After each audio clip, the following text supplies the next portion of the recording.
Groundwater monitoring, we have data, the real estate transaction data. It's not always entered. It's not always, it's manually entered. It's not, so we would like to put in some kind of a groundwater monitoring system. DEQ uses them where they have management areas set up, so they've done groundwater monitoring programs.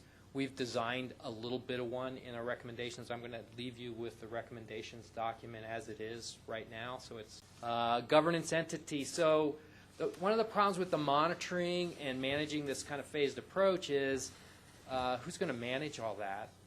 And so we think that we need to have some kind of a governance entity, which is probably a sanitation authority.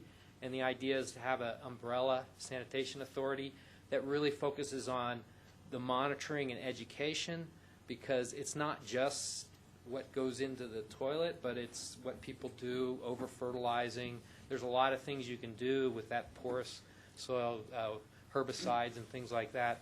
We believe there needs to be some kind of a governance entity put in place, and when I asked people who supports that, we got about 6 out of 12. So there would be a lot of education, because another government entity isn't.